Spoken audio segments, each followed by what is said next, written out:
Hi, I'm Kelly Schwartz with Schwartz Consulting Group.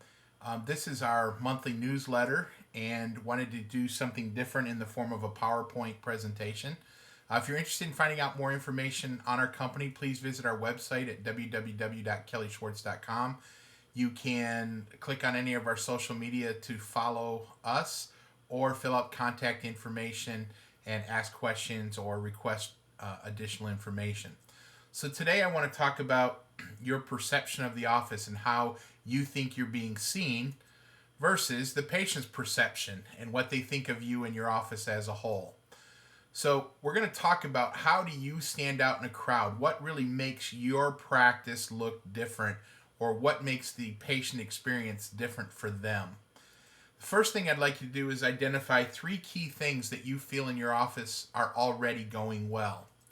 Secondly, what needs to be improved? Three things that you feel need to be improved in your practice. You want to try to avoid being just normal and or avoid the vanilla, if you will, and explore the differences. What makes you, your team, your practice stand out that make people want to talk about you and come back to you time and time again? Because patients are looking for a good dental practice. They're looking for you and the right team to treat them the right way. The first thing you want to consider doing is removing the obstacles. What are the obstacles that keep you from being successful in your practice, from growing? There's three ways to look at it. There's the people, there's the process, and there are the systems. What could be holding you back? First thing I'd like to talk about is why patients leave your practice. 4% will relocate or change due to a change in ownership. 5% will form other friendships or business relationships with another practice. 9% will switch because your competitor outdoes you. 14% will leave because they're dissatisfied with your dentistry or product. But 68% will leave because your office treats the patient as if you don't care or are indifferent. That's almost 7 out of 10 people that leave your practice because they feel like you don't care in the way you follow up. The first thing I want you to take a look at closely is your team. And people need to be friendly, polite, and courteous, not grumpy, frumpy, and don't want to be there. You want people who really engage with your patients, that really want to make a difference. You want to have the right staff with the right stuff. You want friendly, smiling people on your team that are willing to attack the patient with service. And I do mean attack them with service, not waiting back to let it happen, but really out there making it happen.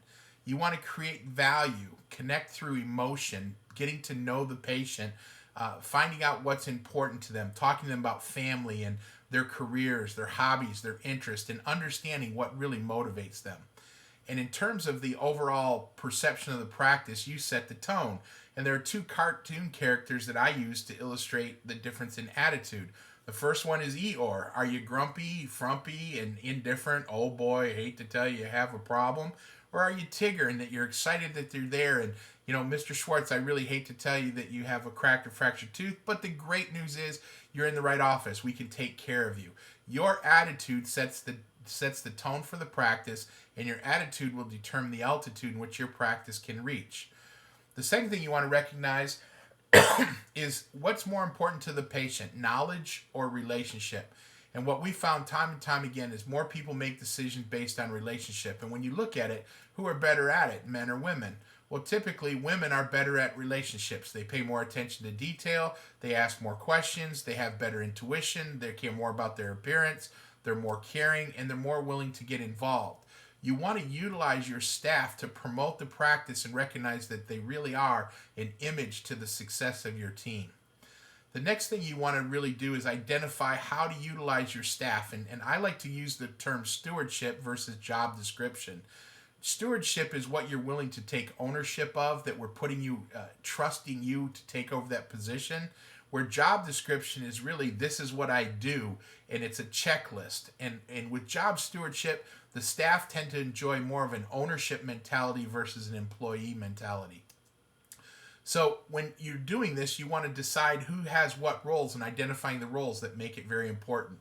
You don't want to have well, I thought she was doing it, he thought she was doing it.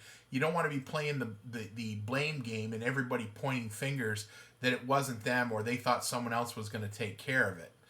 And so this little story, that this is a story about four people named everybody, somebody, anybody, and nobody. There was an important job to be done, and everybody was sure that somebody would do it. Anybody could have done it, but nobody did it. Somebody got angry about that because it was everybody's job. Everybody thought anybody could do it, but nobody realized that everybody wouldn't do it. It ended up that everybody blamed somebody when nobody did what anybody could have done. It's about having responsibility. Who's responsible for what? So identify the partners in your practice that are going to take control of certain positions.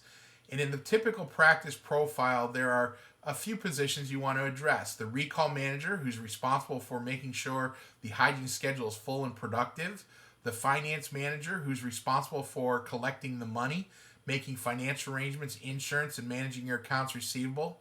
The appointment manager, who's overall responsible for scheduling for production and goal, handles patient rapport and flow, collects arranged payments, answers the phone, confirms appointments. Sometimes it's three different people in these positions, and sometimes it's one person that does all three. It varies based on the patient's size, or the practice size, I apologize, but you want to identify that. The hygienist and the assistant, what's the most productive thing they can do? Well, it's identifying patient needs and wants and bringing them those concerns to you in the form of the total care interview. And the doctor, diagnose, treat, and hold the staff accountable. Everybody needs to clearly understand their role to move to the next level.